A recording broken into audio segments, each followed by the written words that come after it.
Students admission, retirement या death, ठीक है स्टूडेंट्स, या फिर change in profit sharing ratio, इन सब के टाइम पे अगर आपको रिवोल्यूशन अकाउंट बनाना है या रिवोल्यूशन अकाउंट से जुड़ी हुई एंट्रीज पास करनी है तो इस लॉजिक को ध्यान रख लीजिए, आपके बहुत काम आएगा। ये जो रिवोल्यूशन अकाउंट होता है ना स्टूडेंट्स, ये फ़ायदों से क्रेडिट होता है और नुकसान से ये डेबिट होता है। ठीक है स्टूडेंट्स, ये रिवोल्यूशन अकाउंट फ़ायदे वाली बातों से क्रेडिट हो जाता है, नुकसान वाली बातों से डेबिट हो जाता है। अब फ़ायदे कब होते हैं?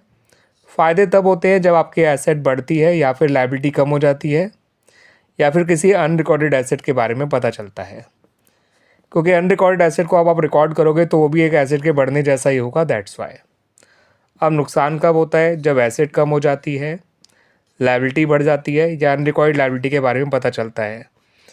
ठीक है, अनरिकॉर्डेड लायबिलिटी का पता चलना या लायबिलिटी का बढ़ना एक ही बात होती है। तो ये फ़ायदे वाली बातें हैं, ये नुकसान वाली बातें हैं। इन सब बातों में आपका रिवोल्यूशन तो क्रेडिट हो जाएगा, क्योंकि फ़ायदे से रिवोल्यूशन क्रेडिट होता है, और ये एसेट, ये लायबिलिटी, ये अनरिकॉर्डेड एसेट, ये क्या हो जाएंगे? डेबिट और रिवोल्यूशन क्रेडिट। इस तरह से एंट्रीज़ बनाई जाती हैं। ठीक है, तो रिवोल्यूशन की एंट्रीज़ मुश्किल नहीं होती हैं, बस इस लॉजिक को ध्यान रख लीजिएगा। ठीक है, नुकसान से रिवोल्यूशन तो डेबिट हो जाएगा और ये एसेट, ये लायबिलिटी, ये अनरिकॉर्डेड लायबिलिटी, ये सब क्या हो जाएंगे? क्रेडिट। ठीक है स्टूडेंट्स, तो जब भी आप रिवोल्यूशन अकाउंट से रिलेटेड जर्नल एंट्रीज पास करेंगे तो इस लॉजिक को ध्यान रख लीजिए कि हमारा रिवोल्यूशन अकाउंट फ़ायदे से क्रेडिट होता है, नुकसान से डेबिट होता है। अब फ़ायदा किन बातों से होता है? एसेट के बढ़ने से फ़ायदा होता है, लायबिलिटी के कम होने से फ़ायदा होता है, अनरिकॉर्डेड एसेट के बारे में पता चलने से फ़ायदा होता है। नुकसान कब होता है? जब एसेट कम हो जाती है, जब लायबिलिटी बढ़ जाती है या किसी अनरिकॉर्डेड लायबिलिटी के बारे में पता चलता है ना स्टूडेंट्स?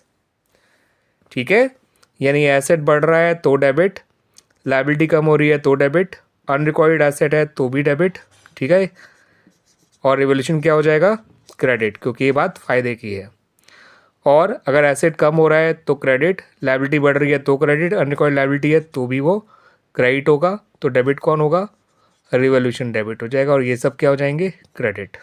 ठीक है स्टूडेंट्स, तो ये रिवोल्यूशन की एंट्रीज़ का लॉजिक होता है, इस लॉजिक को ध्यान रख लीजिए, एंट्रीज़ बनाने में कोई दिक्कत नहीं आएगी। और रिवोल्यूशन का जो ओवरऑल गेन या लॉस होता है वो कैसे निकाला जाता है और फिर उसको कैसे बांटा जाता है अमंग द पार्टनर्स, उसके बारे में मैं आपसे इसके अगले पार्ट में बात करूँगा। इस पार्ट में मैंने जो आपको समझाया है इस बात को ज़रूर ध्यान रखिएगा स्टूडेंट। फिर मैं कुछ अपने एग्जाम्पल्स दूंगा ताकि आपको ये एंट्रीज और अच्छी तरह से पक्की हो जाएं। ठीक है स्टूडेंट्स।